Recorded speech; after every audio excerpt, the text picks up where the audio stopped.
ప్రస్తుతం తెలుగు రాష్ట్రాల్లో betting apps ప్రమోటర్లపై పోలీసులు ఉక్కుపాదం మోపుతున్నారు. ముఖ్యంగా తెలంగాణలో కొందరు సెలబ్రిటీలపై బెట్టింగ్ యాప్స్ ప్రమోట్ చేస్తున్నందుకు కేసులు నమోదయ్యాయి. గత కొన్ని రోజులుగా బెట్టింగ్ యాప్స్ ప్రమోట్ చేస్తే చర్యలు తప్పవంటూ పోలీసులు హెచ్చరిస్తున్నారు. సోషల్ మీడియా ద్వారా పాపులర్ అయిన కొంతమంది ఇన్ఫ్లుయెన్సర్లు సులువుగా డబ్బులు సంపాదించడం కోసం బెట్టింగ్ యాప్స్ ప్రమోషన్ చేస్తున్నారు. ఫాలోవర్లను మోసం చేసి కొంతమంది అడ్డదారిలో డబ్బులు సంపాదించాలని చూస్తున్నారు. దీని ప్రభావంతో యువత ఆర్థికంగా నష్టపోవడం, అప్పుల ఊబిలోకి వెళ్లడం, చివరికి ప్రాణాలు తీసుకోవడం వంటి ఘటనలు రోజురోజుకు పెరుగుతున్నాయి. ఇలాంటి తరుణంలో దీనికి వ్యతిరేకంగా తెలంగాణ పోలీసులు కఠిన చర్యలు తీసుకుంటూ కేసులు కూడా ఫైల్ చేస్తున్నారు. ఈ నేపథ్యంలో అసలు ఈ బెట్టింగ్ యాప్స్ ఎలా క్రియేట్ అవుతాయి, వీటి ఓనర్స్ ఎవరు, ఎక్కడుంటారు, బెట్టింగ్ యాప్స్ ప్రమోషన్ ద్వారా ఎలా డబ్బులు సంపాదిస్తున్నారు లాంటి ప్రశ్నలు తెరపైకొస్తున్నాయి. ఈ బెట్టింగ్ యాప్స్లో చాలా రకాలుంటాయి. అందులో మొదటిది ఫేక్ గేమ్ యాప్స్. వీటిలో ఆటను ముందే ప్రోగ్రామింగ్ చేసి ఉంటారు. ఆ కారణంగా యూజర్లు ఎవరూ ఆటను గెలవలేరు. కాబట్టి పెట్టిన డబ్బంతా వెళ్లిపోతుంది. రెండోది బోనస్ మాయాజాలం. ఇందులో పెద్ద మొత్తంలో బోనస్ వస్తుందని ఊరిస్తారు. ఎక్కువ మొత్తంలో డిపాజిట్లు చేయాలని కోరతారు. డబ్బు డిపాజిట్ చేసిన తర్వాత వివిధ కారణాలతో బోనస్ ఇవ్వకుండా అసలుకే మోసం చేస్తారు. మూడోది డేటా దుర్వినియోగం.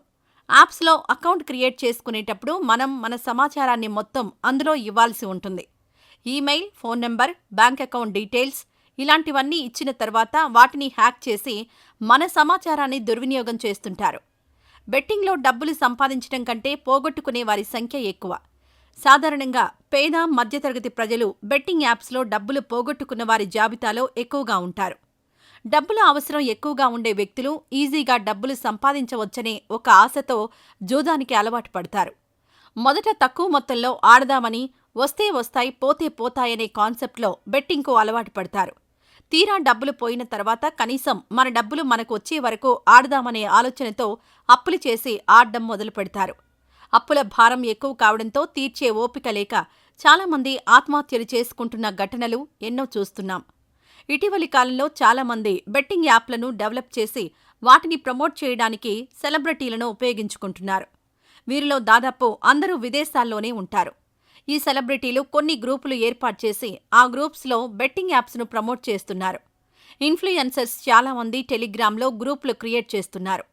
సాధారణంగా సెలబ్రిటీలకు చెందిన టెలిగ్రామ్ గ్రూప్స్లో ఎక్కువ మంది జాయిన్ అవుతూ ఉంటారు. మొదట ఎక్కువ మందిని గ్రూప్లో చేర్చుకోవడమే లక్ష్యంగా కంటెంట్ ప్రొవైడ్ చేస్తూ ఆ తర్వాత అదే గ్రూప్లో బెట్టింగ్ యాప్స్ను ప్రమోట్ చేస్తున్నట్లు తెలుస్తోంది. మొదట యాప్లో జాయిన్ అయితే జాయినింగ్ బోనస్ వస్తుందని, ఆ తర్వాత డిపాజిట్లపై ఇన్సెంటివ్స్తో పాటు లాస్ పేమెంట్పై బోనస్ అంటూ బెట్టింగ్ యాప్లో రిజిస్ట్రేషన్ అయ్యేలా ఆకర్షిస్తుంటారు. ఈ యాప్లలో ఓ వ్యక్తి చేసిన డిపాజిట్పై ప్రమోట్ చేసిన వ్యక్తులకు కమిషన్ వస్తుంది. ఈ విధానం ద్వారా కొందరు రోజుకు లక్షల్లో డబ్బులు సంపాదిస్తున్నారు. సాధారణంగా యూట్యూబ్ ఇన్ఫ్లుయెన్సర్స్, బుల్లితెర నటులు తమ వీడియోలు, నటన ద్వారా నెలకు సంపాదించే మొత్తం తక్కువగానే ఉంటుంది. పేరున్న నటులు మాత్రమే లక్షకు పైగా సంపాదించగలుగుతారు. బెట్టింగ్ యాప్స్ ప్రమోషన్ ద్వారా ఎంత ఎక్కువ మందిని ఆకర్షించి డిపాజిట్ చేయిస్తే అంత ఎక్కువ కమిషన్ వస్తుంది. దీంతో ఎక్కువ మంది ఈ యాప్స్ ప్రమోషన్ చేస్తున్నారు. బెట్టింగ్ యాప్స్ ప్రమోషన్స్ చేస్తూ ఎంతోమంది వ్యక్తులను ఈ ఊబిలోకి దించుతున్న కొందరైతే సొంతంగా బెట్టింగ్ యాప్ నిర్వహించే స్థాయికి చేరుకున్నారు. సొంతంగా ఓ యాప్ డెవలప్ చేసి దానిని విపరీతంగా ప్రమోట్ చేస్తున్నారు. అయితే వీటిపై ప్రభుత్వాలు పెద్ద ఎత్తున చర్యలు ఎందుకు తీసుకోవడం లేదనే సందేహం చాలామందిలో ఉంది. అంతేకాదు వీటికి చట్టబద్ధత ఉందా అనే సందేహం కూడా వచ్చే ఉంటుంది. నిజానికి మన దేశంలో బెట్టింగ్ సంబంధిత చట్టాలు ఒక్కో రాష్ట్రానికి ఒక్కో రకంగా ఉన్నాయి. పలు రాష్ట్రాల్లో ఆన్లైన్ బెట్టింగ్ నేరంగా పరిగణిస్తే కొన్ని రాష్ట్రాల్లో నియంత్రిత బెట్టింగ్ అమల్లో ఉంది. కేంద్ర ప్రభుత్వం కూడా దీనిపైన కొన్ని చట్టాలు చేసింది. తెలంగాణ, ఆంధ్రప్రదేశ్, తమిళనాడులో పూర్తిగా నిషేధం అమల్లో ఉంటే సిక్కిం, గోవా, నాగాలాండ్ వంటి రాష్ట్రాల్లో మాత్రం నియంత్రిత బెట్టింగ్ సేవలు అమల్లో ఉన్నాయి. అయినా కూడా వీటిని పట్టించుకోకుండా కొంతమంది గుట్టుగా బెట్టింగ్ యాప్స్ను నిర్వహిస్తున్నారు. తెలుగు రాష్ట్రాల్లో ఆన్లైన్ బెట్టింగ్లో పాల్గొన్న, నిర్వహించిన జరిమానాతో పాటు జైలు శిక్షలు అమల్లో ఉన్నాయి. కేంద్ర ప్రభుత్వం ఈ బెట్టింగ్స్ అడ్డుకునేందుకు ఐటీ చట్టం 2000, prevention of money laundering act ద్వారా కేసులు నమోదు చేస్తోంది. ముఖ్యంగా ఈ ఆన్లైన్ బెట్టింగ్, అక్రమ జూదం నిర్వహించే వెబ్సైట్ల వారికి 3 సంవత్సరాల జైలు శిక్షతో పాటు 1 లక్ష రూపాయలు జరిమానా ఉంటుంది. దీంతో పాటు ఈ బెట్టింగ్ యాప్స్ని ప్రమోట్ చేసే వారికి కూడా అదే విధమైన జరిమానా, శిక్ష పడవచ్చని నిపుణులు చెబుతున్నారు. ప్రస్తుతం బెట్టింగ్ యాప్స్ ప్రమోట్ చేసే వాళ్లపై తెలంగాణ పోలీసులు చర్యలు తీసుకుంటున్నప్పటికీ కొందరు ఇంకా యాప్స్ ప్రమోషన్ను ఆపడం లేదు. ఈ బెట్టింగ్ యాప్స్ నుంచి బయటపడాలంటే అప్రమత్తంగా ఉండడం ఒక్కటే మార్గం. ఆన్లైన్ యాప్స్ మనకు ఎట్టి పరిస్థితుల్లో డబ్బు ఇవ్వవు. ఎందుకంటే ఆ యాప్స్లో వాళ్లకు కావలసినట్టుగా ఆట ఆడగలరు, గెలవగలరు.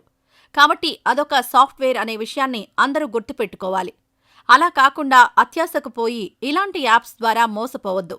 మీ జీవితాలను పోగొట్టుకోవద్దు అని పోలీసులు సూచిస్తున్నారు. అలానే బెట్టింగ్ యాప్స్ బారిన పడి లక్షల్లో అప్పులు చేసి తీర్చలేని పరిస్థితుల్లో ఆత్మహత్యలకు పాల్పడుతూ ఉజ్వల భవిష్యత్తును నాశనం చేసుకుంటున్న ఘటనలు అధికంగా జరుగుతున్న వేళ ఈ యాప్స్ ప్రమోషన్ చేస్తున్న వారితో పాటు నిర్వాహకులపై కూడా చర్యలు తీసుకోవాలనే డిమాండ్ వినిపిస్తోంది.